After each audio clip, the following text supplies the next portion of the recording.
First of all, Ernest, I would like to start off by giving a shout out to FYF Sports Debates Podcast. I really love that podcast. I really do.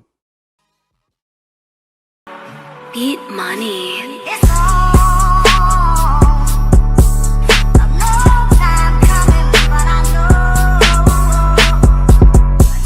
Beat Money.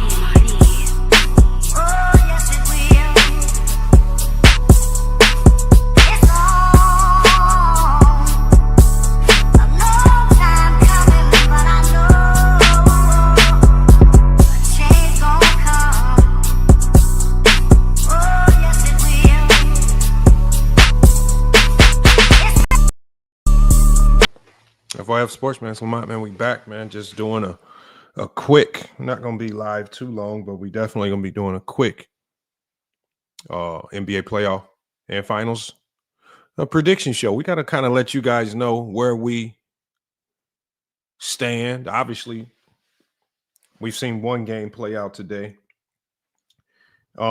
Surprised me. Milwaukee Bucks lose to the Indiana Pacers.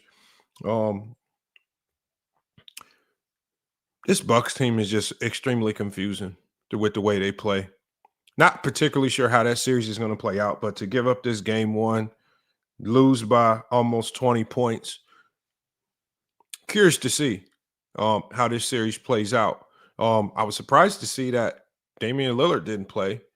He was in street clothes, even though he was cleared to play. And so I was under the impression that he was geared up and ready to go. So that was a surprise for me right there. Can the Bucks beat the Pacers without Dame? They should be able to. I don't know, but this is a young up-and-coming Pacer team. Again, they've had some playoff battles over the last couple of years. Not necessarily as much playoff experience as some of these other teams, but they've shown over the years that they will put up a significant fight. They're not going to go out easy. We've seen them put the Celtics, even teams like the Celtics, through some crazy battles. So that should be a good series. We'll start to see how things start to shape up. We're going to be going through everything. We're going to be going through all of the playoff matchups, what we think, and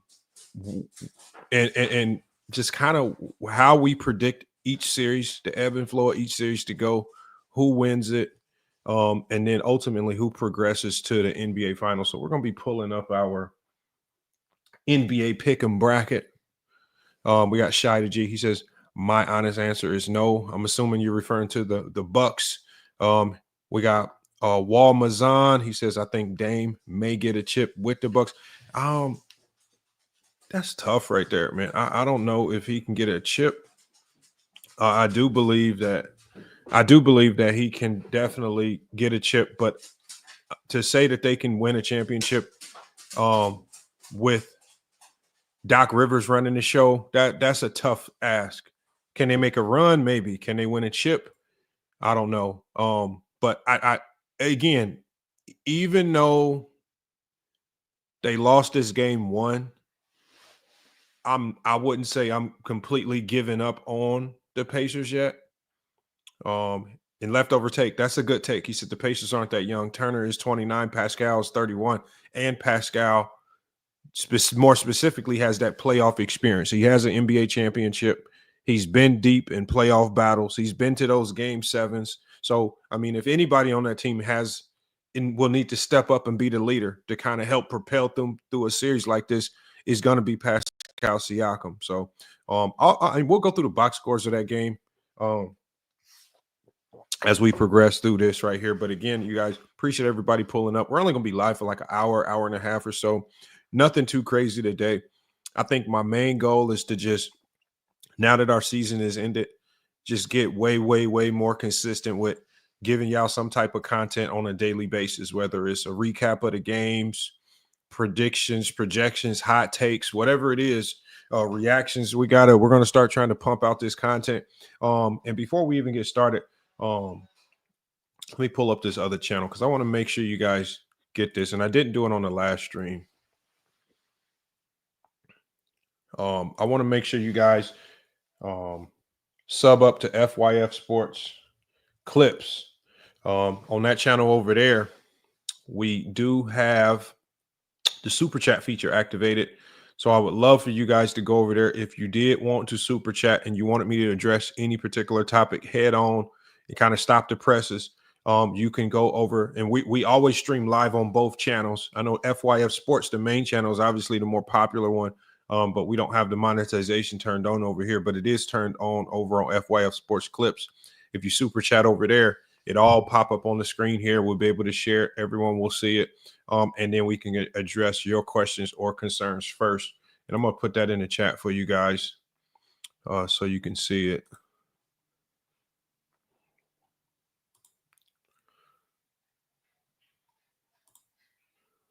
Give me 1 second, y'all. I want to share this link with y'all. Make sure we got it in there.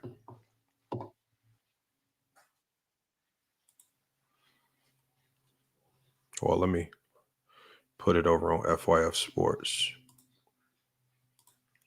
And man, while we set this up, make sure you guys in the chat start let me know, what are y'all projections? What are y'all predictions for this first round? Obviously, we got the Clippers. We got the Nuggets going right now. Clippers are up 35-27. And, you know, this Clipper team, I think this Clipper team has been supremely underrated. I think a lot of people are judging them based off of the injury history of the past and some of the upsets that they faced in the past. And I've said that there are a few teams that are kind of a scary matchup in the West. And whenever you walk into a series and you got two superstar, potentially all-star, like, well, not superstar, but definitely high-level all-star caliber players, especially in the backcourt, you're in for a very tough series. And we'll kind of see how that plays out.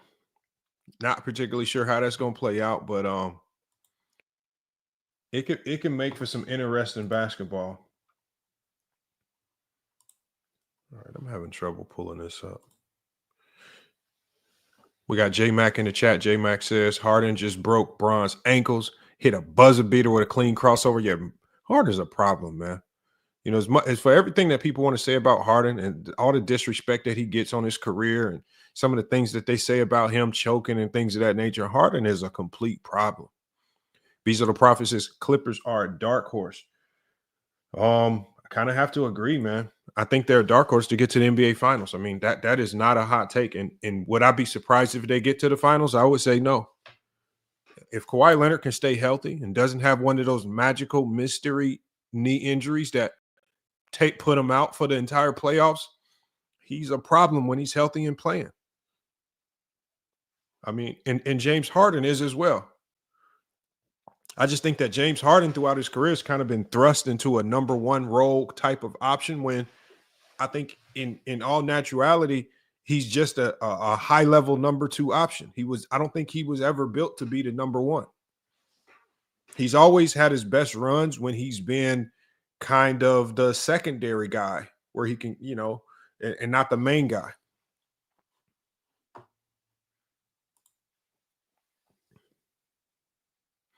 Chronic says Harden gave Kiwi some moves. He ain't always had that step back.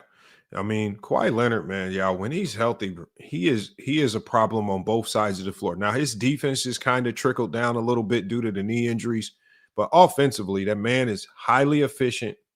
And when he catches fire, I mean, he's a nightmare matchup. Defensively, when he's locked in, they're good. I think Ty Lue has this group locked in. They found a good role for Norman Powell. I mean, I like what they're doing over there.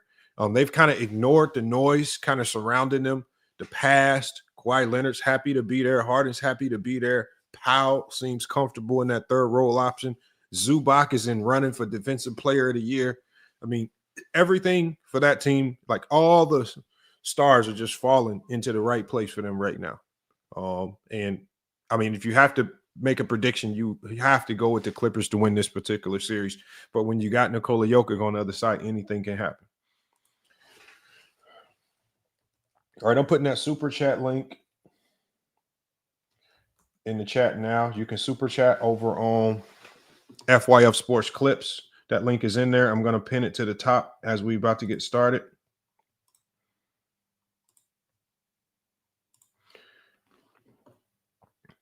And there we are right there. So if you want, the super chats are going to be right there. We are also live streaming on Twitch as well. Salute to everybody watching on Twitch. I see it's only 21 of you guys over there, but again, we are trying to grow on Twitch. Not sure if we're going to expand into the gaming or anything like that. We'll probably just stick to basketball take, but man, some of these other platforms, now that we're monetized on Twitch as well, we want to start evolving those platforms, Discord, Twitch, X, a lot of these platforms we're going to really start to dive into. All right, let me get these notes up. Let's get our playoff bracket up.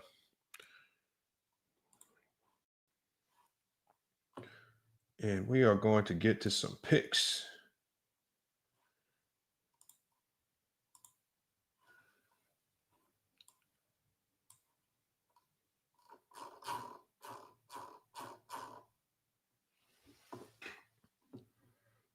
All right, hold on. Let me share my screen so you guys can see this.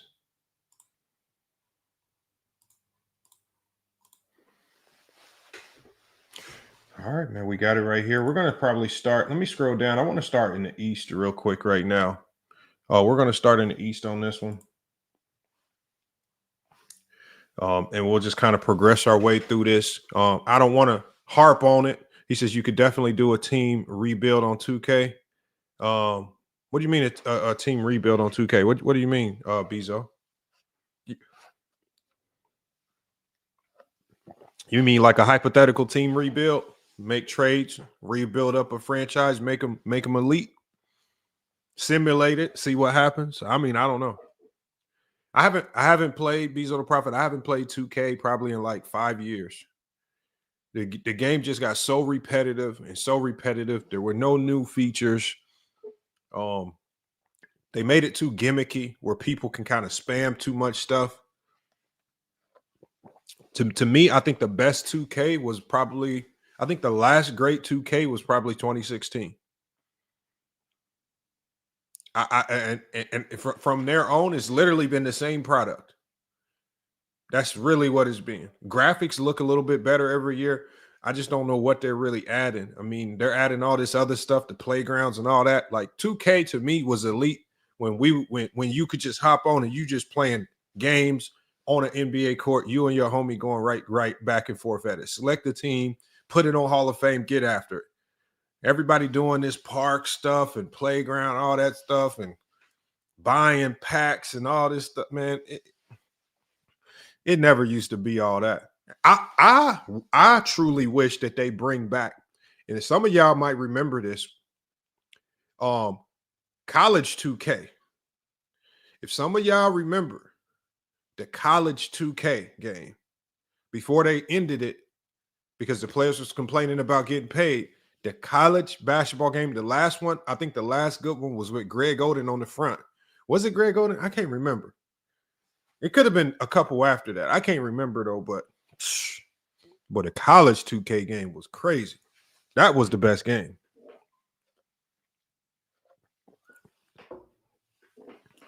Yeah, college 2K was crazy. The way you recruit players. Yeah, it was that game. I hope that they bring that back. And then you had the crowd meter. Like, I mean, when you in the gym, you had the crowd meter rocking, screen and start shaking. I mean, all types of crazy stuff going on with the college game. The college game was elite. I can't lie there. All right, we're gonna do a deep dive on this. Let's start with this first series right here. We got the Cleveland Cavaliers and the Miami Heat. And so one thing we want to consider, y'all, as we progress through this, because it's not just gonna be me, trying to do this bracket challenge, doing these predictions that we're gonna lock in. I want you guys to have a little bit of insight as well. One of the elements I want to consider is, for example, with this Cleveland Cavalier Miami Heat matchup, and I like that Finesse said Cavs in 5. I appreciate that.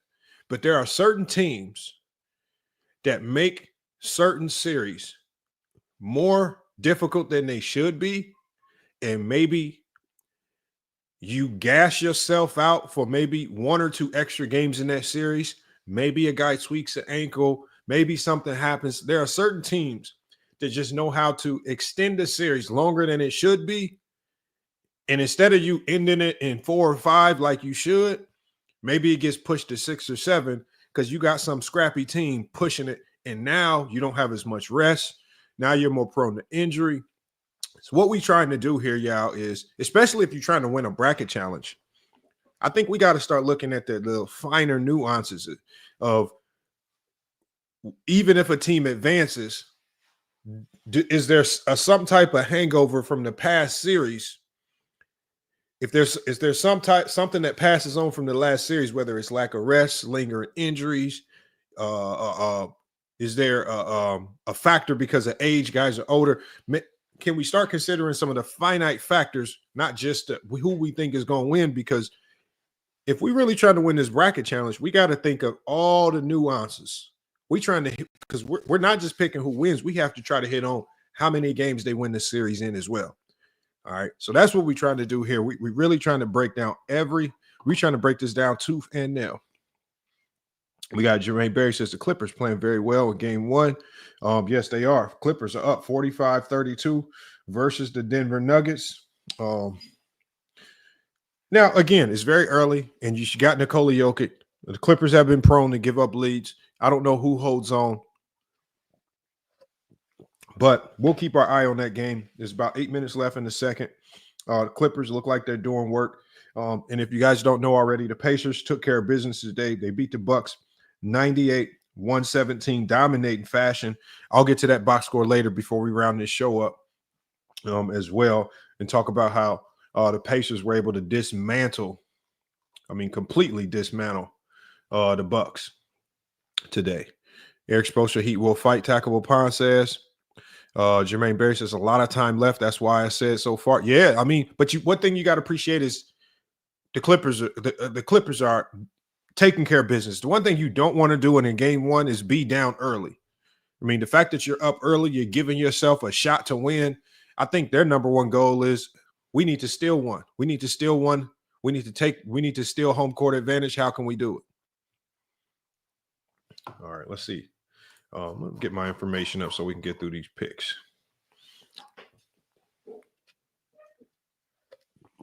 So we're talking about this Cavs and Heat series. As you can see here, based on the data, 98% of people are obviously picking the Cavs. Now, I'm not even going to play around with this. Kitty Atkinson, who I believe is the coach of the year. Garland, I think Garland should be getting consideration for most improved player of the year, even though he won't get it. But I think he should get some type of consideration there based on how he's upped his level of play, not necessarily by number, but by just kind of change his style of play, doing the smaller things that lead that trend towards winning basketball. Salute to Goat James Kingdom as well. And Goat James Kingdom, if you want to come up, feel free to come up as well. We trying to get through these playoff matchups. We got Jermaine Berry says Dame and Halliburton have words. I love it. I know Jermaine Berry, but Jermaine Berry, if you let the critics tell it, all these guys are buddy, and there is no beefs and rivalries. But see, the problem, like I've always said, Jermaine Berry, the problem is that the media don't push the beefs and the rivalries. They're not going to sell that. When Reggie Miller was in the Garden choking his neck to Spike Lee, that was on the front page of every newspaper in America. They made sure the world knew about the beef. They instigated the beef. And they made sure Spike Lee came back to the next game. They made sure he was sitting courtside right there to antagonize Reggie for the next game. Right. And so in the 90s, what they did was, instead of running from the beefs, they showcased the beefs, put it on the headline. Right. They sold it to us, which you have to appreciate that to a certain degree. If you don't like anything about the 90s, you have to appreciate the fact of how they marketed the game. They packaged up a product and sold it, and they sold it like a movie. They didn't go suspend Reggie because he put his hands on his neck and held the choke sign to Spike Lee. They didn't do that. They embraced the back and forth. If a player does that to a fan today, hold his hands to his neck and choke, he is suspended for 2-3 games, fined and everything. And so these rules in the NBA and these old heads from the 90s that are governing the NBA right now, because you think about it, it's not the young people that are that running the NBA. They're not making the rules. They're not making the game so-called softer. It's the old heads that are running the NBA. All the old heads that stem from the 80s and 90s. They're the ones making these high-level decisions. And they're the ones choosing to suspend Ja Morant when he does his boom, boom, boom sign and has his hands pointed at his guns, taking the fun out the game. They're the ones that tell the refs, if one of the players dunks on somebody and he stares them down too hard, give him a tech. It's the old heads. See, what y'all forget is the old heads that are running the league, making the rules that are setting the guidelines for how this game is played. So when we say it's soft, look at who's running it. Look at who's putting these rules in. It's them. Adrian Knight says, Lamont, you full well know that the fighting was legislated out the game. I know. It was legislated out the game by who, Adrian Knight? It was legislated out the game by the old heads that claim the game is soft. That's what I'm saying. Y'all act like it's some 22-year-old sitting in the NBA front office basically saying, oh, no, the game is too rough. We got to get it out. No, we're the younger generation. And when I say younger, I'm talking about people 40 and under. They're not the ones running this league.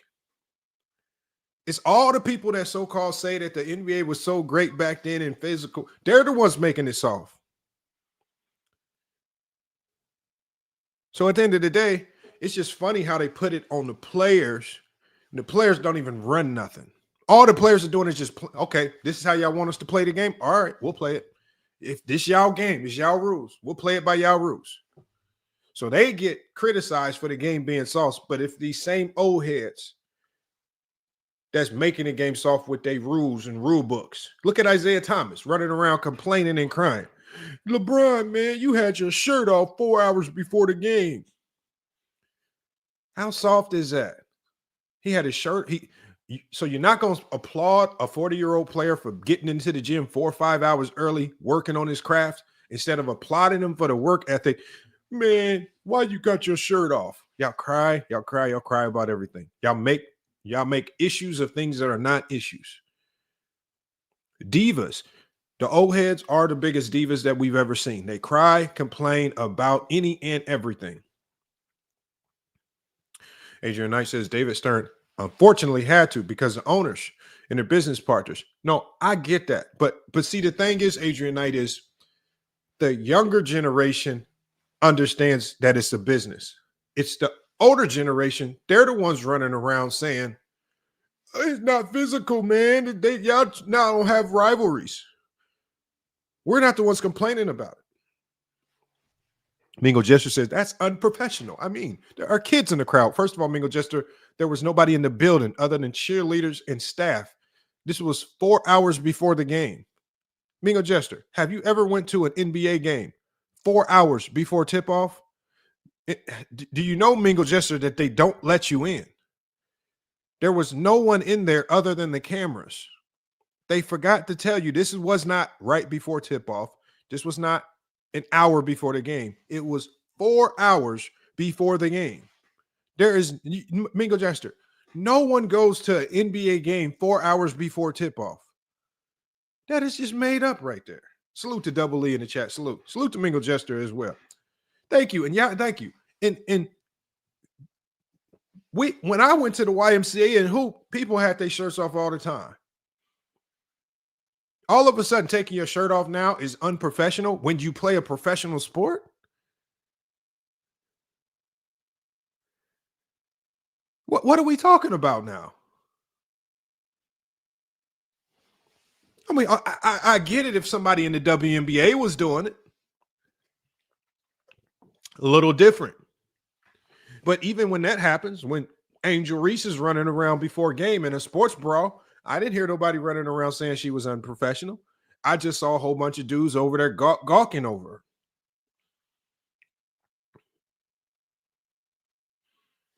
That's all it is. It's just old heads looking for something to cry and complain about.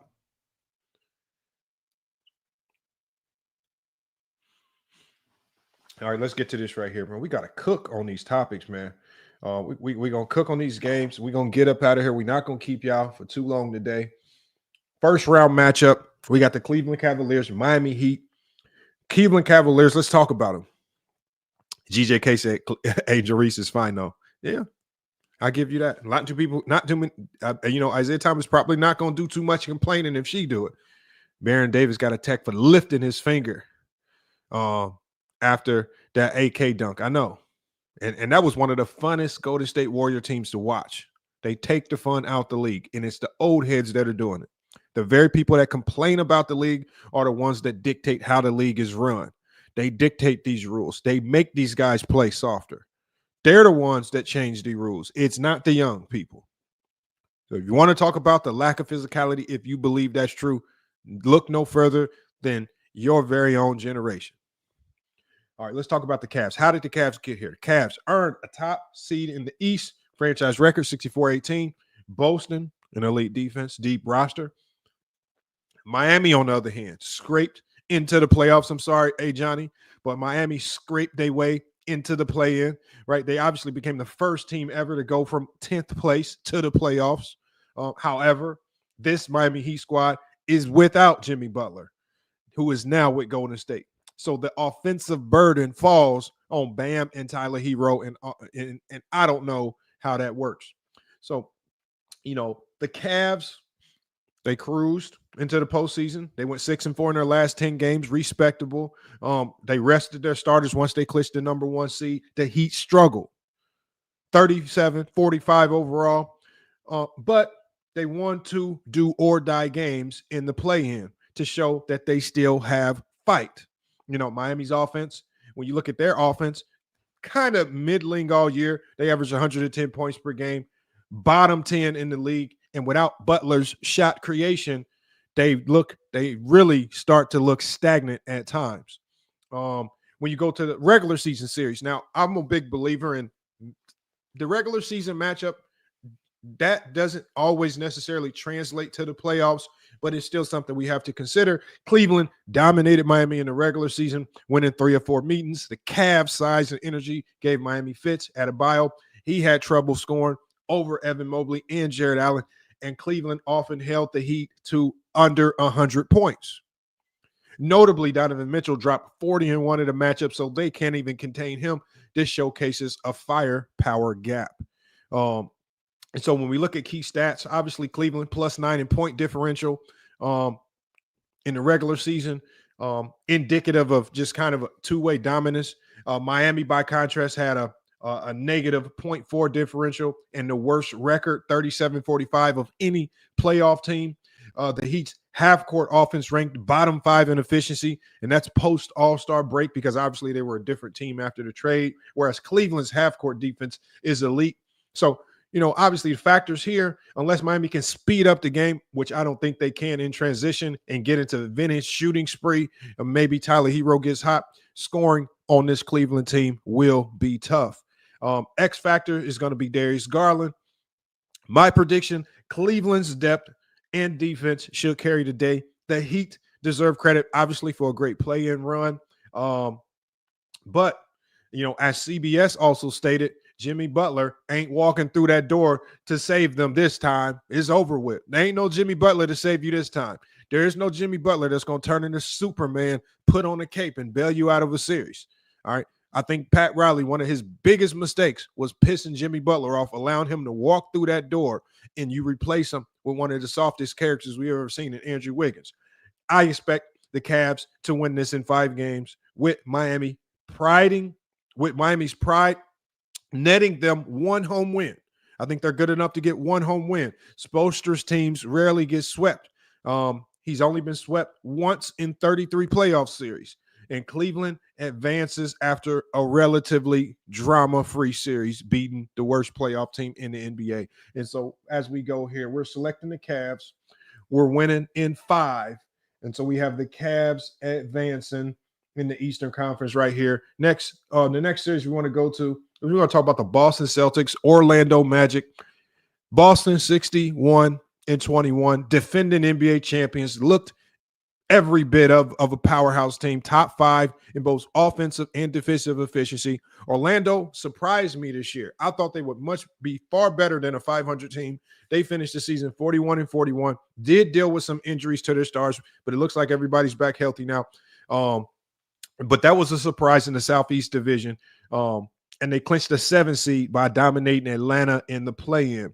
When we talk about matchups, this is your typical go James Kingdom. He says Lamont don't know what he's talking about. That's why.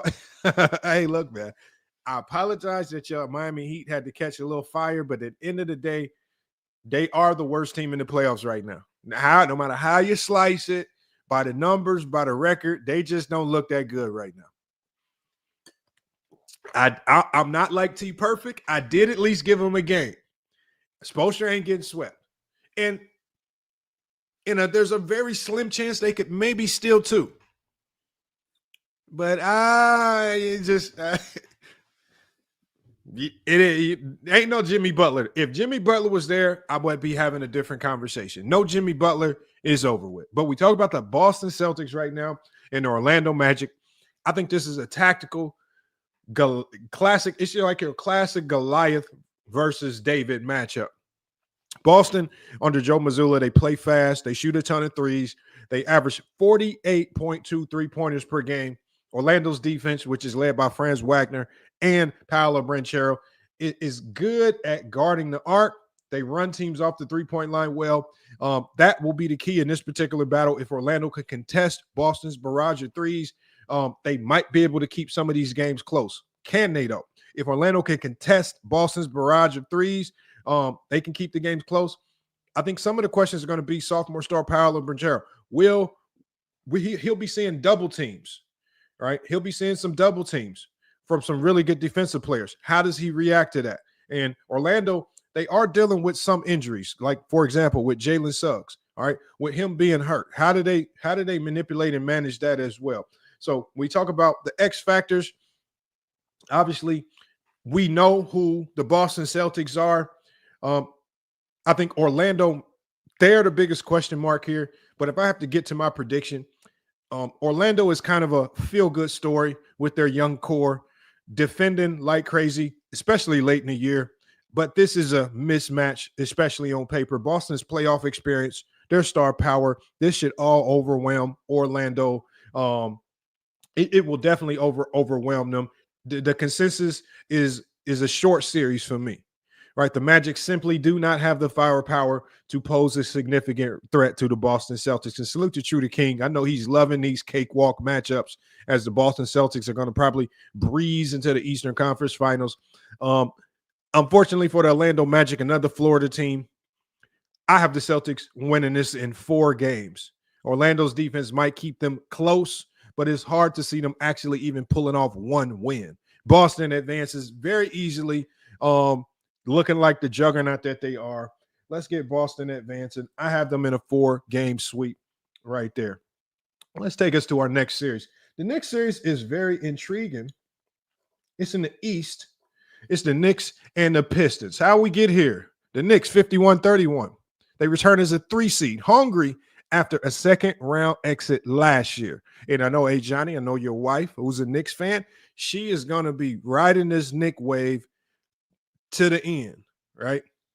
But there are still some significant question marks for the New York Knicks. They made a bold move in the offseason, trading for Karl Anthony Towns. You pair that with Jalen Brunson, lead the New York Knicks offense.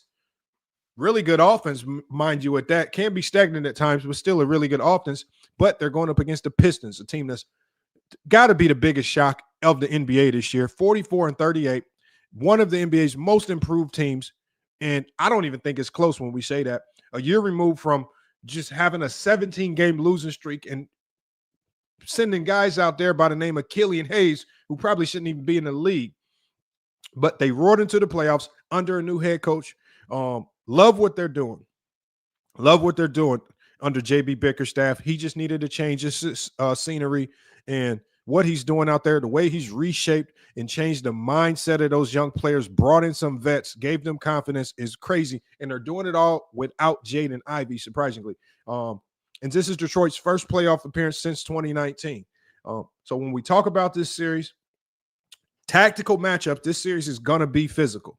Tom Thibodeau's Knicks, they love to try to bully teams in the paint and on the boards, but Detroit can match that physicality. That is the one thing that they've shown us all this year. They will not back down to physicality. They will meet your physicality, and in many times they will try to exceed your physicality. The Pistons led the league in rebounding rate. Jalen Duren and Isaiah Stewart crashed the glass with abandon.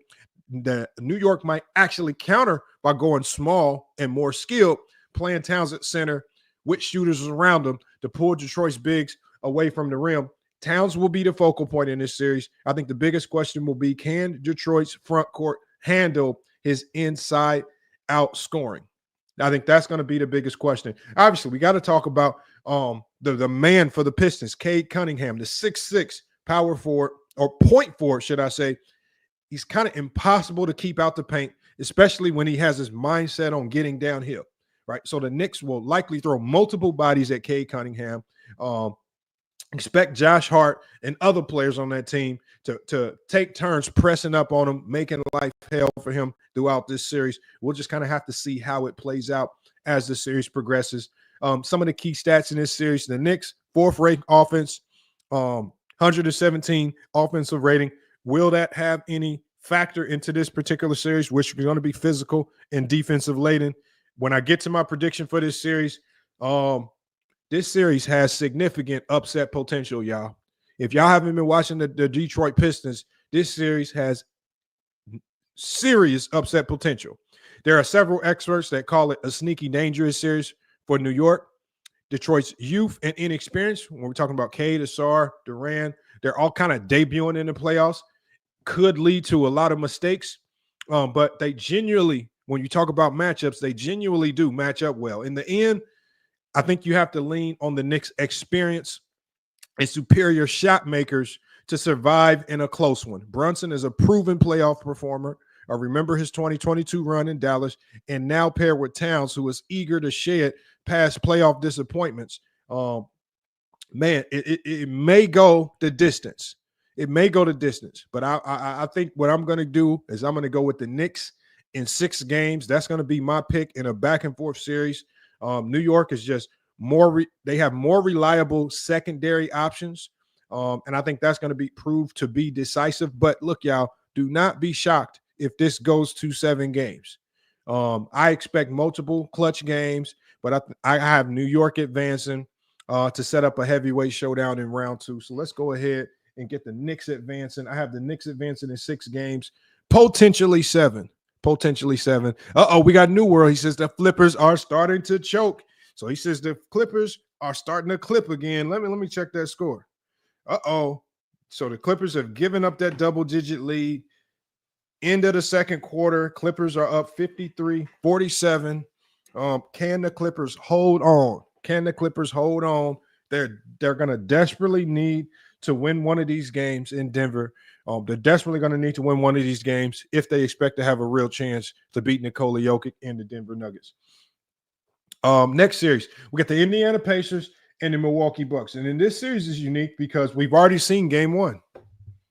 The Pacers took care of business at home today, 117-98. They did what they were supposed to do.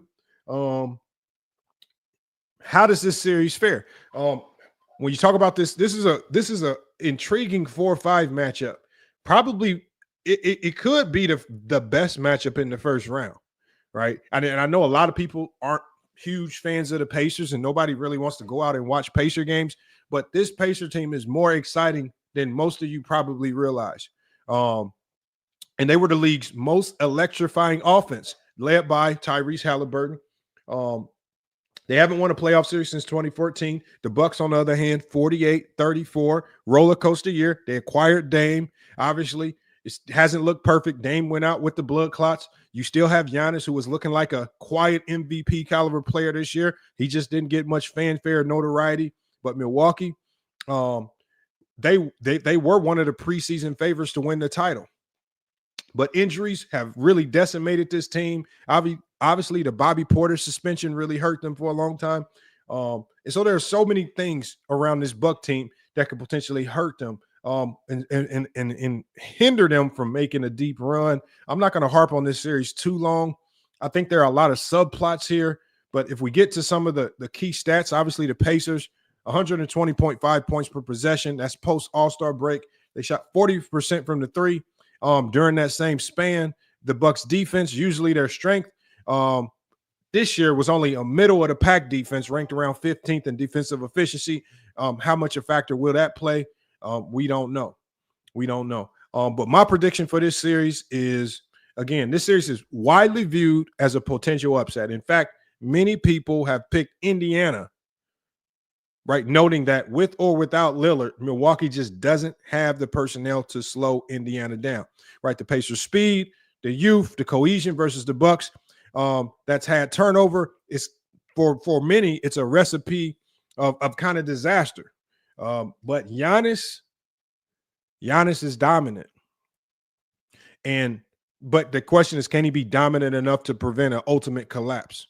We've seen him carry Milwaukee to wins just by sheer force, right? He great at drawing fouls, 40-point monster, can get double-digit rebounds on any night, can be the best defensive player on the floor almost every night. But I think this is going to be about if Damian Lillard can come back 100% and immediately be a hero. Because the Pacers' depth and offensive firepower can pose a significant problem. So in this particular series, where I actually talked to Chill and Big Ox on Chill with Chill today, and before this game played out, I said, I think I might have to go with the Bucks. But then now that I see that not Giannis, but Dame isn't even fully healthy, he's in street clothes today, and now they're already at a disadvantage. They're down 0-1. It's looking nasty, man. It's looking nasty. But I'm going to have to go with the hometown team, man. I got to go with the Indiana Pacers in 7 games. I'm taking the Pacers in 7 games to win that series. And there we go right there. And so we got some other series going on that we're going to address as well. And I'm just going to run through these. I'm going to try to get through these as quickly as possible. I'm not going to harp on a lot of them for too long because I know we got to end this show pretty soon here. But when you look at some of these series, and let me pull up my chart here because I want to make sure I got my predictions locked in and concise. And I want to drop the link and bring a few of you guys up as well. He said Halliburton turns up in the playoffs. Wouldn't be surprised if they win. I mean, obviously they showed today that they not playing around. They came to play. They came to play today. So I mean, you have to take that into some type of consideration.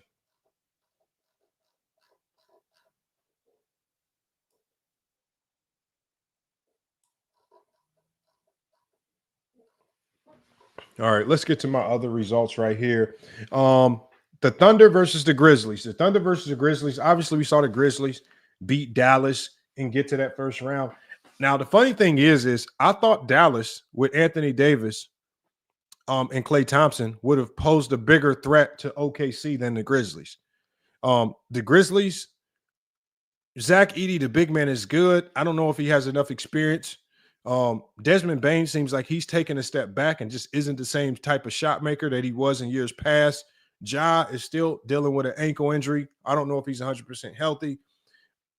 I just have to go with OKC in this particular series. There's just too many things stacked against the Grizzlies right now. They fired their coach. They have no chemistry, no cohesion. I mean, I just watched a game where they couldn't even get the ball bounded, and they had a 5-second count at the end of the game. Just too many issues, too many problems. Don't really see the Grizzlies being a significant threat to the Thunder. I got the Thunder winning this in 5 games. When we go to the Nuggets and the Clippers, I think the biggest question is going to be with Denver undergoing, again, another team that fired their coach, one of the dumbest decisions that I've ever seen in basketball history. And just as a side note, if all the people listening, right, who have all of these, Y'all have all of these problems with players switching teams and doing what they want to do. And all these people that put winning and losing on all of the best players. I want y'all to keep in mind some of the moves that organizations will make that can derail a player's entire career. And when you going into the playoffs, you decide to fire your head coach and your team is sitting in the 4th spot in the Western Conference and you fire your head coach right before the playoffs, how can we put 100 if the Denver Nuggets fold in this first round series, which I believe they will do, how can I honestly put any onus on Nikola Jokic for not winning this first round series when the Denver Nuggets, this organization, fired the GM and fired the head coach right before the playoffs start?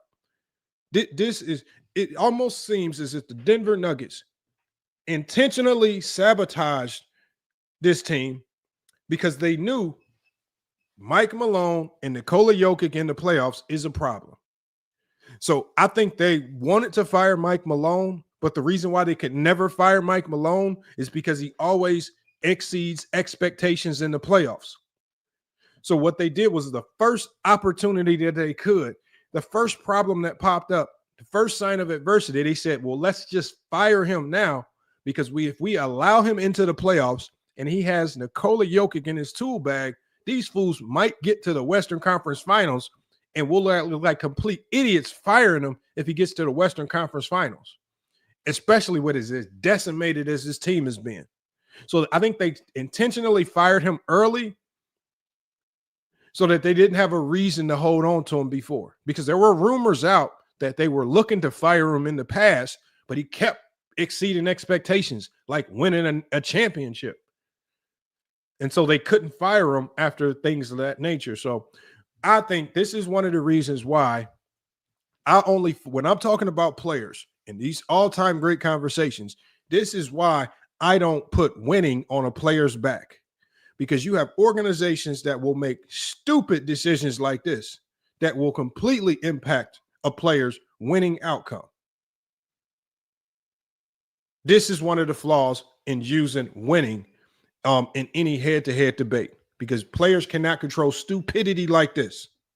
The only thing a player can do is remove himself from that team and put himself on another team that is not as unstable like this Denver Nugget organization is. In this particular series right here, thank you, Max. The most successful coach they ever had, and you fire him right before the playoffs, and y'all expect me to hold Nikola Jokic to the same scrutiny intensity of and how y'all evaluate LeBron James. Oh, he's supposed to win irregardless. Y'all sound, a lot of these people sound dumb with these takes. I got the Clippers winning this series in 6, with Denver undergoing a coaching change. David Adelman does not seem ready to take over this team. The Clippers led by, if Kawhi Leonard is healthy, James Harden is ready to go, they have the momentum to advance. As we can see right now, they're up 4 at halftime. Again, hopefully the Clippers don't flip like they normally do and make my prediction look bad. But I'm going to go with the Clippers on this one. I'm going with the Clippers in 6 games. Let's go with my next 6. Lakers Timberwolves. This game tonight, you want a lot of people going to be watching this game. Go James Kingdom. How many non-Laker fans, how many LeBron James haters are going to be sitting back watching this game, desperate and salivating for the Lakers to lose? I did not know that existed.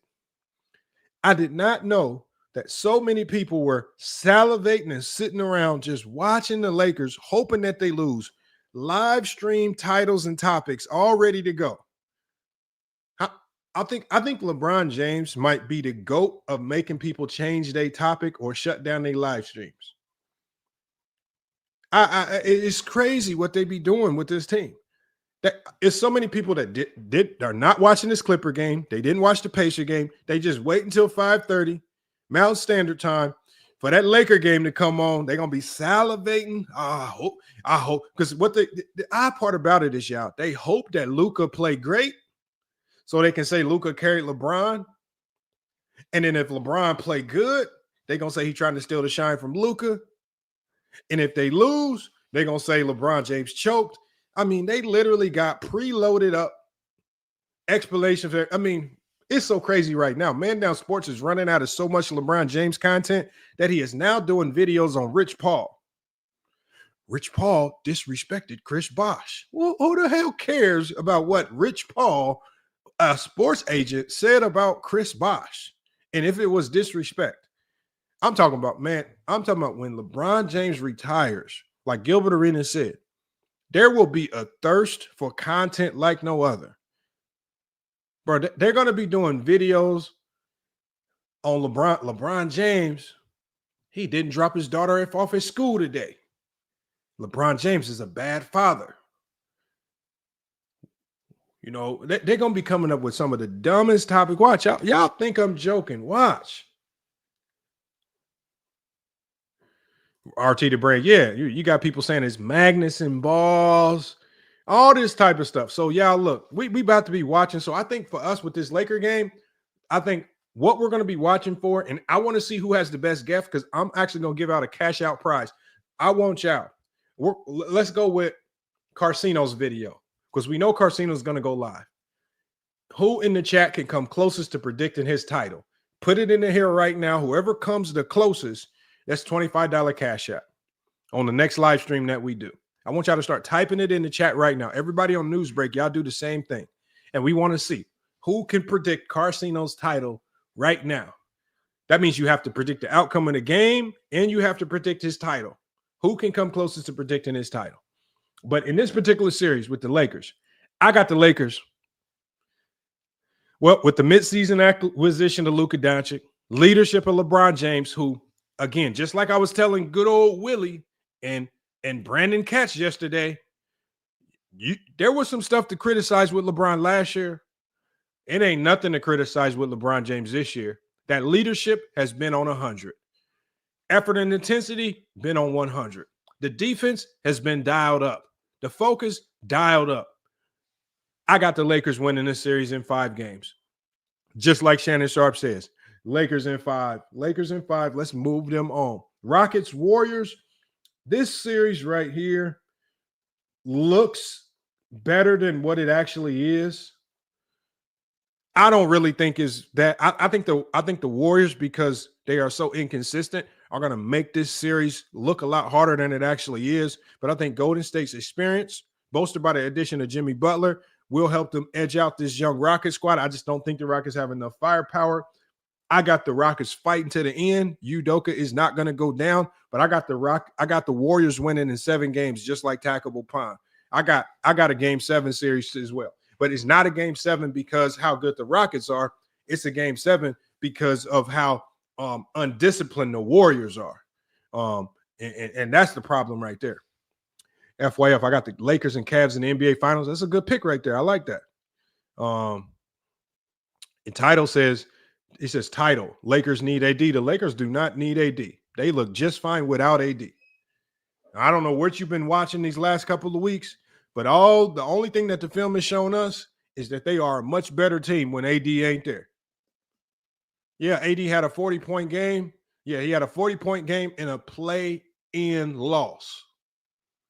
And it's just funny how all the people that was saying, "Ooh, we got Derek Lively and we got Daniel Gafford." Everybody that was parading that defense. Remember all those people saying, "Ooh, Dallas got these good defenders, Derek Lively and Daniel Gafford," right? Well, Derek Lively and Daniel Gafford combined for 0 points in the play-in game that got y'all eliminated because y'all wanted to maintain all this defense. I told y'all losing Luka was the one that made Derek Lively and Gafford look like they could actually hoop. Them boys was never really hoopers like that.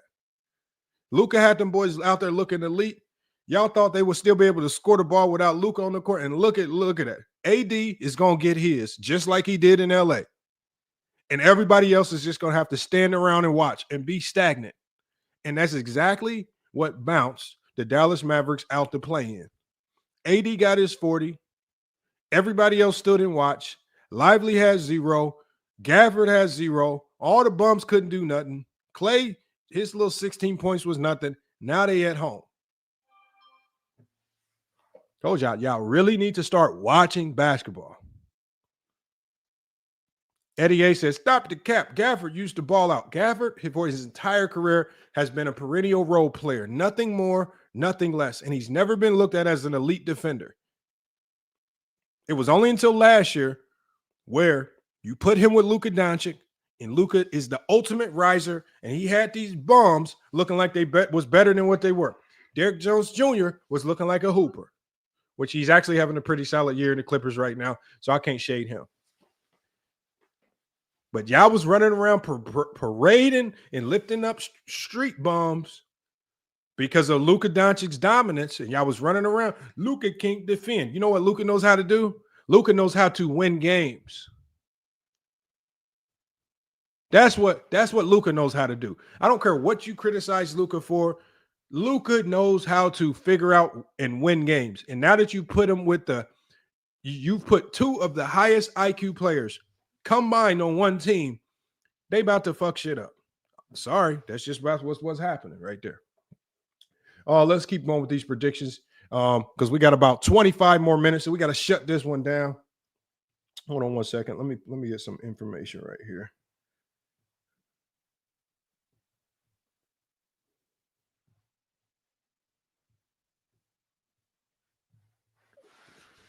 All right, let's get it right here.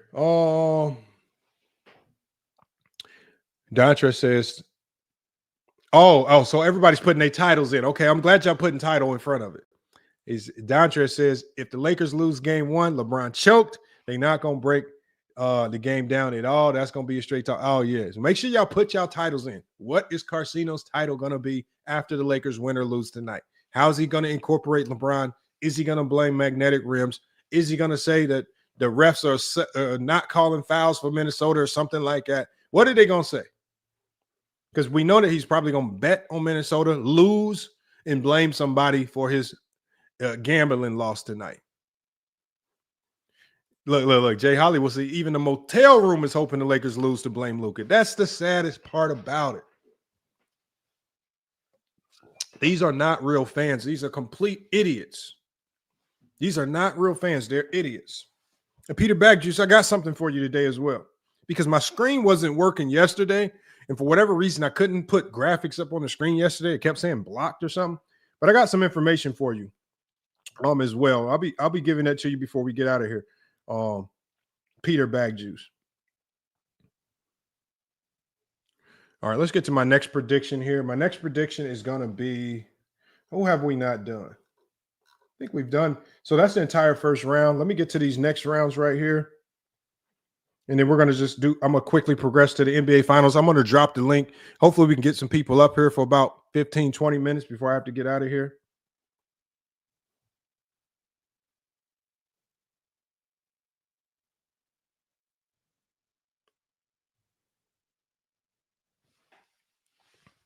And then we're going to cook on something. Let's see here. So, right, what we have left, y'all, Thunder versus the Clippers. You know, I just, I like going with my gut. I really don't care about being right or wrong, but I have these funny feelings about some of these matchups. And I really don't like this matchup for the OKC Thunder versus the Clippers. And I really don't even like this matchup, even if they go up against Denver. But more so because of the two stars that the Clippers have.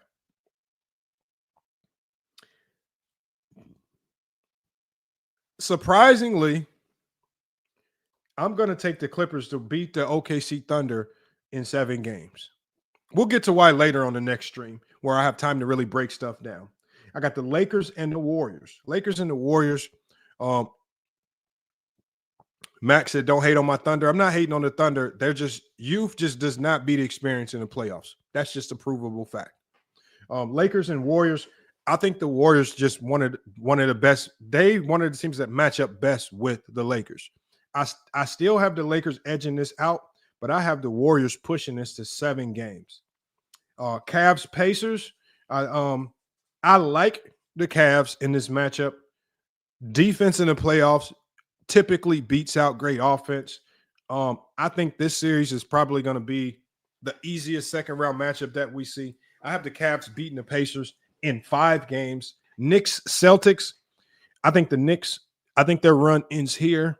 I think they can make this interesting, but I just don't see them having the firepower to close out games to beat the Boston Celtics. I'm going to have the Boston Celtics advancing to play the Cavaliers in 6. Now we have the Lakers and the Clippers in the Western Conference Finals. Again, another team that poses significant matchup issues for the Lakers, but the combination of Luka and LeBron, I just think is going to be too much. I have the Lakers advancing to the NBA Finals in 6 games.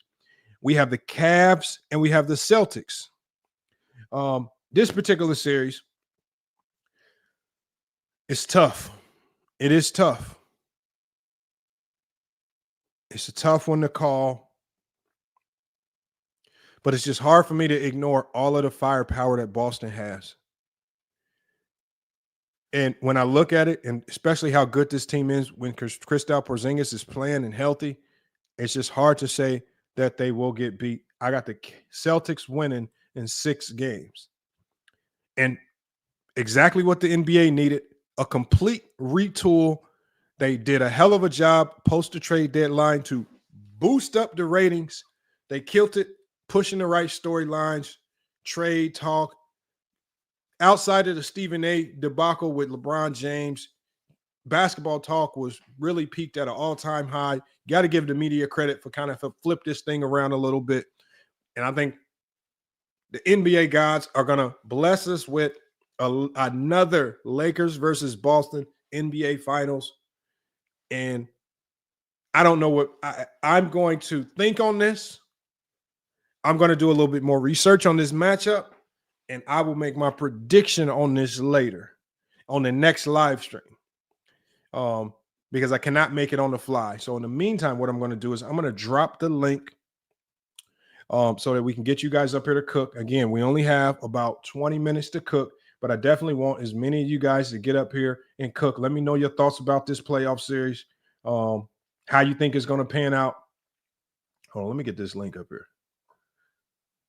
Oh, here we go. There we go. Hit that link, join the panel, and we'll kind of cook on some stuff before I have to get out of here. Hopefully we can get a few people up here before I have to get out of here.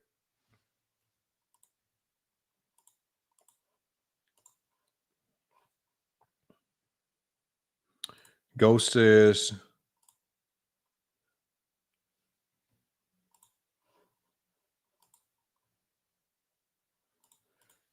oh, here we go right here. Celtics are terrifying. All of their starting 5 can shoot. Yeah, I know. The Celtics are terrifying. I mean, even when they play bad, they're playing good. Like, even when they're missing a ton of threes, the game is still close. Like, I mean, you literally got to play a perfect game to beat them. And the problem is the Celtics can play bad and still beat you. You got to play perfect to beat them. They can play bad and still beat you.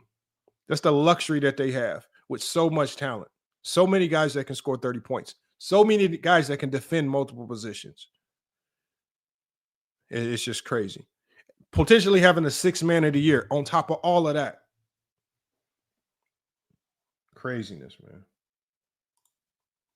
And salute to, so see, we just got a new follower on Twitch. Let me give a shout out because I want to make sure I start shouting out everybody that's watching on Twitch.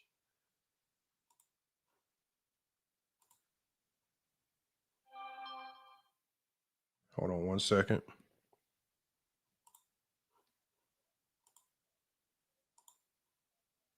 Okay, salute to I See Your Tears 3 on Twitch for the follow. Make sure if you're watching on Twitch, man, don't be shy, man. Support the channel over there. Support the channel over there. Monetization is on. If you have comments, make sure you shoot them comments through over here so we can see them on YouTube. I got something I want to show y'all real quick before we get out of here.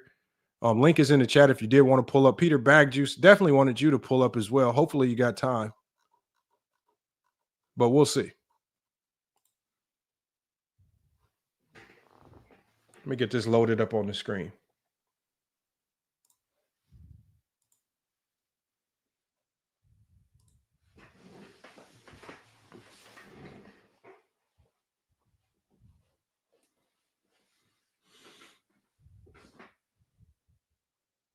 Okay, yeah, we got it ready. Salute to T Killer in the chat. He says, I don't think Orlando got the offense to beat Boston. They don't. They definitely don't.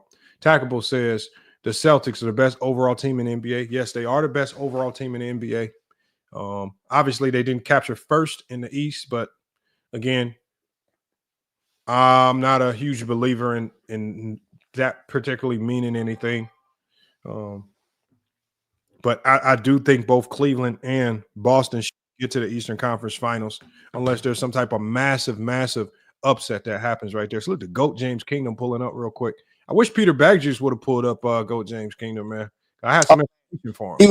He was tripping last night, boy. Peter was on one last night, boy. Peter was crazy last night. This is what I wanted to show him real quick because I know it's a little off topic what we've been talking about, but I definitely wanted to get this out here because I was trying to put this up yesterday, but every time I kind of kept trying to add graphics, every time I tried to add something, it wouldn't work. Because I had this right here that I wanted to show everybody. And I really wanted to show Mars this because Mars had a very unique definition of matchup difficulty. Well, let's start with this. As you remember yesterday, Go James Kingdom, Mars said, I said that Mars said matchup difficulty, which is an analytic on B-Ball Index by itself. Mars said, I meant to say guarded by matchup difficulty, which is also another metric on B-Ball Index. And the definition of that metric that Mars gave you was completely different from its actual definition. Here's the definition. Guarded, remember, this is on Google. And the reason why I showed this in this format right here is because I want everybody to know that you can literally type this in Google yourself. And Google, if you see these little logos above the image, those logos above that image basically tell you where they're sourcing the information from. Those logos are 3 sources from Basketball Index. And because Basketball Index is behind a paywall, much harder to get access to this information, Google was able to capture it. It specifically says guarded by matchup difficulty is a B-Ball Index metric that assesses the challenge a defender faces based on the offensive players that they are assigned to guard. It provides a contextualized view of defensive performance, going beyond basic statistics to evaluate how effectively a player is guarding difficult opponents. And it goes further, and it also further explains that the only difference between guarded by matchup difficulty and matchup difficulty is the impact analytic that they use. So in matchup difficulty, as we showed yesterday, it uses something called defensive PIP as its impact metric. Guarded by matchup difficulty uses a defensive metric called LeBron as its primary impact metric. And they both analyze 2 different things. While matchup difficulty focuses on the volume, but guarded by matchup difficulty focuses on the, as you can see here, the quality of that potential player defending you. And that's why you get 2 different percentile numbers with both of them, but they are both defensive metrics, not meant for anything on the offensive side of the basketball. So no matter how you slice it, whether you use matchup difficulty or even guarded by matchup difficulty, it was still a lie. It's still a defensive stat. It's still a defensive stat. Still a defensive stat, and it was not meant to be used to talk about how many people guard an offensive player. It's about it's the reverse. It's about it analyzes defensive performance. It has nothing to do with offense. And so that's what I wanted to show people. Obviously, if you want to get more information on this, it's something that is very easy that anybody can do. on your own, which is what I was telling people in the comments. Just do your own research. Don't trust me. Don't trust Mars. Just type it into Google yourself and read it.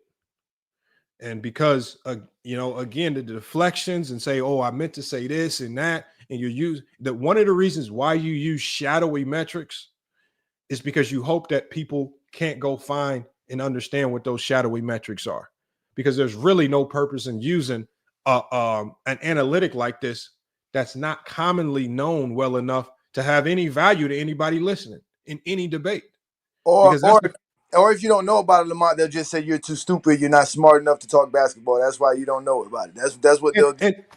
And see, the best thing about me and you, Johnny, is there's so many people like Peter Bagjuice that when he saw this analytic, what's the first thing that Peter Bagjuice pretended to do? Oh, I know what that is. I understand it. What is the first thing me and you both did when we saw this, hey, Johnny? What the hell is that? I don't know what the hell. Yes, I'm not going to pretend as if I know something. I'm going to, go research and figure out what the hell it is. I'm not going to be afraid to say, I don't know what the hell that is. And lastly, you're not dumb if you don't know what these silly metrics are, right? And they can all be researched, all with the power of Google. You don't have to get behind a paywall. Google will fish out the information that you need from all the sites. Not only will they find that information for you, they will tell you where it's sourced from so that you can see it's sourced directly from B-Ball Index itself, and it will break down everything that you need. So I just compel people, just go look it up yourself, right? And when I call people liars, this is why I call them liars. This is why, because people will lie to you about anything and tell you any stat is something that is not, just to create a narrative. That's horrible, Lamont. The fact that he sat here and got upset that you called him out for this, right? You called him out. You said basically, bro, nobody know what the hell you're talking about. Then you like you said, you called him a lie. Said you used it in a line. You were purposely disingenuous with this stat, and then on top of that, you got mad that you got caught on it. Mm-hmm. See, no one would have caught him on that. None of those other judges would have took their time out to go find out this information. That's again, the lazy NBA fans. They don't want to use regular stats. They got to go find some obscure site, some obscure stat to try to prove a point that don't make no sense. Mm-hmm. And you said it best. Like, why use it if nobody knows what it is? That'd be like me. Hey, Johnny, this is equivalent to me, right? I know a little bit of Japanese, right?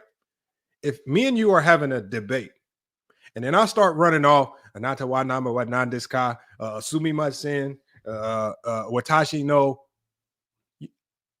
What I'm saying might actually be right, but who the hell knows what the hell I'm talking about? Oh my God, Docker point.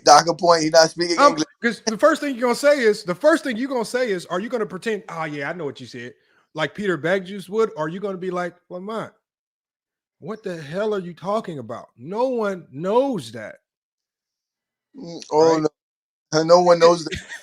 No, Lamont, last night I was re-listening to last night's show with Peter, right? Peter was trying to break down how you determine this percentile, right? He was trying to break it down. Then when we asked him, well, how did they get to that number? He said, yo, I didn't graduate past calculus. That like, so you don't even know yourself. You want to hear defend this, but you don't even know how they came up with these numbers. Like, y'all sometimes just gotta just be quiet and just listen sometimes. But no, they like to argue, just like Mar says. I just want to argue to argue. I'll debate anything, even if I'm wrong. And that's the problem, man. Like, people get mad. And I'm glad that people in my comments, as soon as the show ended, there were so many people in there just basically saying, look, Lamont, I'm glad you did this. All this calculus basketball is dumb, and, none of it ever results in accurate predicting. That's why I asked Mars. I said, if these net ratings generally are accurate, well, we can make a bet. You can rock with the net ratings. I'll just rock with playoff experience. I'll keep it simple. I'll take the playoff experience over net ratings any day of the week. And I'll generally win out more times than him. right? No matter what metrics you got, the analytics, the metrics don't give you an answer. It's in support of something that you're already thinking. And I don't think he ever could grasp that concept when I kept repeating it. No, he couldn't have. Of course not, because you challenged him. That's all I keep thinking about. You challenged him, and you got to win. If you get challenged, you got to win. You can't let somebody challenge you and just walk away. You know, that takes that pride, especially on these YouTube streets, bro. Again, like you said, Lamont, you said this a long time ago. You said that there's some guys, bro, they can't accept losing a debate. They think they're supposed to win every debate. And that's not how it goes. Sometimes you lose. And funny thing is, he won the debate and he was still crying.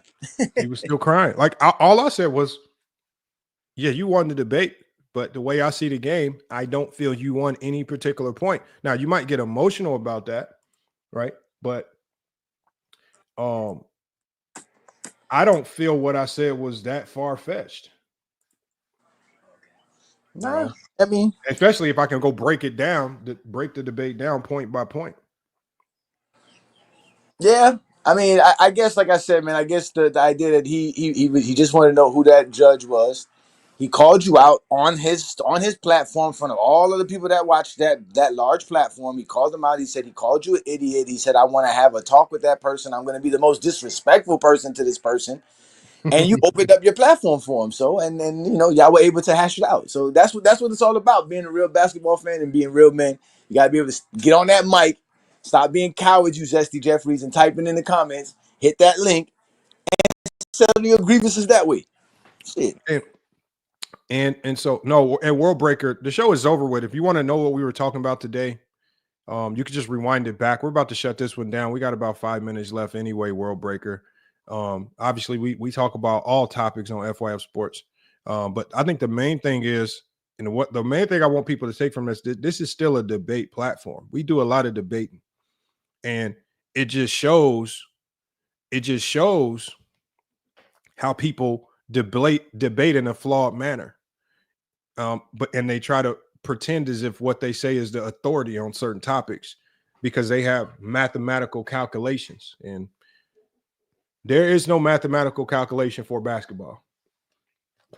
If me and Mar stepped on the basketball court right now, I don't care what type of numbers he had on me, net rating, at rating, offensive rating, it ain't nothing just going to stop him from getting his ass bust. I don't care. He can know everything. He can know that I'm going to go left. He can know my tendencies. But at the end of the day, there are certain intangibles. Me just being better, bigger, faster, stronger, actually being able to hoop. There's no number that's going to save you when them balls start getting dribbled. And I think that's the element that people forget when they start talking basketball, is that there is an element of reality that comes into a play that you cannot ignore. The intangibles come into play that you cannot ignore. The experience, those things all matter. And it's not just embedded with numbers. And furthermore, this is what it fully says right here. Hey, Johnny, I know it's small and you can't see it. But this is what it says in full. It talks about how it's calculated, guarded by matchup difficulty. It talks about the stat, talks about how it's even calculated. It says this metric uses play-by-play data to analyze who a player guards. Did you hear what I said there? It doesn't say who guards you. It says this metric uses play-by-play data to analyze who a player guards, then assigns a difficulty rating based on the opponent's offensive performance. This includes factors like usage rate, how frequently a player takes shots, and other all-in-one metrics. And it talks about why it's important.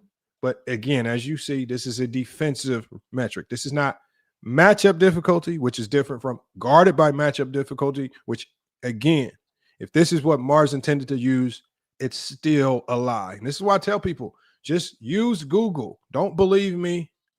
Don't believe A. Johnny. Just do your own research. Research purposes only here on FYF Sports. And the greatest thing about today's day and age is that with Google and all of the tools at our disposal, we can find out if you're lying in 2.2 seconds. Facts. 2.2 seconds, man. Facts. Believe in A. Johnny. I don't let y'all straight never. Believe in me, baby. Let's go. Lakers in 5. Miami. Peter back juice right there. Let me drop the link for him. Hey, Peter's in the link. Peter ain't got nothing better to do. It's a nice day in Florida today. Ain't nothing. He ain't doing nothing. He ain't doing nothing. But it's a great game right now, man. The Nuggets are coming back in this one. The Clippers are looking like the Clippers. Hey, I mean, I hope that Clippers can hold it down and come back. 5-point game right now, 75-70. The Clippers still up 5. We'll see if they can mount. If they can hold off, they can hold them off. But man, right now the Denver Nuggets just got anybody on the court, man. I mean, Jesus Christ, Pickett, Westbrook's played 16 minutes. I mean, Jesus Christ, they have not went into that bench at all. They've only played Peyton Watson, Westbrook, and Pickett. They don't really have a backup point guard. They don't have a backup. They haven't played a backup center. I mean, geez, like what the hell are they doing? Don't they got Westbrook as the backup point guard, or he's a backup too? Oh, I guess Westbrook could be the backup point. So their starting lineup is Christian Braun, Murray, Jokic, Porter, and Gordon, which I'm fine with that. I would assume Westbrook's coming off as the point. Pickett might be the 2. Peyton Watson probably the 3. But they literally have no sub for Nikola Jokic because they don't have a backup center. They don't have a real true power forward to sub in for Aaron Gordon. I'm assuming they just kind of mismatch, like flip-flop guys. But this is wild right here. Yeah. Julian Strother. Remember Julian Strother? Who was the one telling us about Julian Strother? Julian Strother. Better than Rui Hachimura. Get out of here, Lo. No one with that shit. You be lying, bro. Like I said, that's what I be saying about Low and Mars. They be trying to make it seem like because they watch the games and they're constantly talking it that what they say is like golden. Like nobody cares about no Julian. I could give Low is not as low, like Mars will say something as authority and be cocky with it. Low is still cocky with his takes, but there's still some wiggle room to meet him with a middle ground. So it's a little easier to actually have a back and forth with Low. I think Mars is, once he gets locked in on his take, whether he's right or wrong, he's gonna go down with the ship. Like this matchup guarded shit, he is going to die on that hill. I mean, if somebody put a gun to his head, he is going to repeat that definition as he sees it, and they're just going to have to blow his whole head off, even though we all know it's a lie. Or even though the information is right there on Google, right in front of us, we've looked at all the information. He's got caught lying. He will go down with the ship. He will let somebody blow his brains out with that lie, man. So, and I think Low, if he gets backed into a corner, he's gonna back off that stand. Nah, you ain't blowing my brains out today. But I give Low. Low don't be using these weird numbers. Low goes straight to, if it's not on NBA.com, if it's not a stat that he can look up on NBA.com, I never hear him talk about it. He only talks about stuff that is on NBA.com. That's one thing I give Low. He goes straight to NBA.com. Low, I give Low is elite with the NBA.com. The way I didn't know they had all those tools in there until Low showed me. Me too. And so I like some of the research that he does because it is like, but again, I like how whether I agree with his take or not, he only uses the NBA.com information to support something that he was already thinking, right? It's that the information isn't his take. He has a take and he supports it with the information that he finds. That's true. That's so he does. I do appreciate it with that. But hey, Denver just cut the lead to 3, 75-72 with 27 seconds left in the third. Can the Denver Nuggets mount a comeback? And we're yet to find that out. We'll definitely find out pretty soon here. I thought Peter Bagjuice would come up real quick. Obviously, he didn't want to click the link today, which is fine. I saw a couple other people pop up in the backstage today, but some of y'all got to have y'all cameras and stuff fixed, man, and connections right before I let you up on. But look, I'm gonna be doing this more of these short lives. I got to try to find a way to keep them going. I know you got. Make sure y'all check out Goat James Kingdom tomorrow. At least my time, I see the show starting at 9 a.m. What time is it Eastern though? It's 12 p.m. Eastern always. 12 noon Eastern. Right here on Goat James Kingdom and FYF Sports Debate. All right, 12 noon Eastern. Oh, guess our title, because our title is going to be predicated on tonight's game as well. So our title is going to be the GOAT is at it again, the playoff riser, showing up like he always does in the playoffs. Yo, you know LeBron James never missed a playoff game, 280 straight playoff games, bro. bro. But I guess that's easy to do. It's just longevity. It's so easy to do. Yeah, it's so easy. It's just longevity. And, you know, that is so funny when I hear Jordan fans. It's just longevity. What is just longevity? You know, it's just. But you know, it's just funny how they say just longevity. All right. Well, I'm battling myself, man. I got a parade on Crenshaw and also a parade on Biscayne Boulevard. I don't know which one's gonna happen this year, but one of them got to happen. So I'll let you go, Lamont, man. Enjoy your Saturday, brother. All right, man. Appreciate it. Yeah, man. Hey, y'all, that was Go James Kingdom. Make sure y'all check him out. Fridays and Sundays. He's going to have a show tomorrow, 12 p.m. Eastern Standard Time. Going to be live on both Go James Kingdom and it's going to be live on FYF Sports. Make sure y'all tune in and check them out. I'm probably also going to be going live Sunday evening, Monday as well. I'm trying to keep these lives going as much as possible. I'm just trying to condense the time, right? And then in my last point, T Killer, and I forgot the people that was in the chat. Look, y'all, when you open these panels up and you have the opportunity to come up here on FYF Sports, right? There are only a handful of people who I'm going to let speak unabated. And those are going to be the true supporters, right? The true supporters are the people that you see on this stream, right? The One Cool P's, the Dexes, Khalil Burton, the True to Kings, the Ace 30s, the Hitman X's, the Tysons, the people that truly support the channel, that are people that have consistently donated to support the program. Those are the people that I'm going to let talk unabated, whether I agree or disagree. Outside of the people that truly support the channel, this is not going to be a microphone for your stupidity, right? Especially if you lead with disrespect, right? Mars led with disrespect, and just so a lot of you guys know, this is disrespect that stems well before what happened yesterday. And Mars understands it. I understand it, which I don't take offense to it.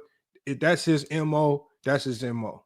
But the disrespect has already been extended from. So at the end of the day, I owe no allegiance of respect to anybody, especially people that don't respect this platform, like Mars. He'll probably disagree, or he'll probably pretend that there has not been disrespect. I don't want to go down that road of rehashing stuff. I know what disrespect is. I'm not dumb. But stupidity will not be tolerated. And there's only a handful of people that have done enough for this platform where they can come up here and speak without me interrupting. Goat James Kingdom, right, who always comes and streams. He's helping us out on the platforms. The True to Kings, all the OGs of the channel. Even Jared can come up here. Jared hasn't really donated, but Jared's one of the OGs. I mean, even a guy like Goat Mike, Goat James King, or Goat Mike can pull up. These are the people that are the real supporters of the channel. And if I don't feel like you are OG, and I don't feel like you've been here from day one, and especially if you come lead with disrespect and you have never done anything to support this channel, I owe you nothing but a mute button. Right? So all the people this is not, and again, when I say this is not player's choice, this is no disrespect to player's choice, but this is just not player's choice. Right? There have been too many times where I sat up here on these live streams, I allow y'all to spew stupidity, and I didn't mute anybody. I just let y'all run rapid and go back and forth. But those days are over. Plays by CJ says, I want to pick your coaching brain for a second. I'm coaching youth basketball team 8 under, and next week we're going to play a team that is known for shooting. What is the best defense to run for that? It just gets more and more difficult the younger you get, CJ, right?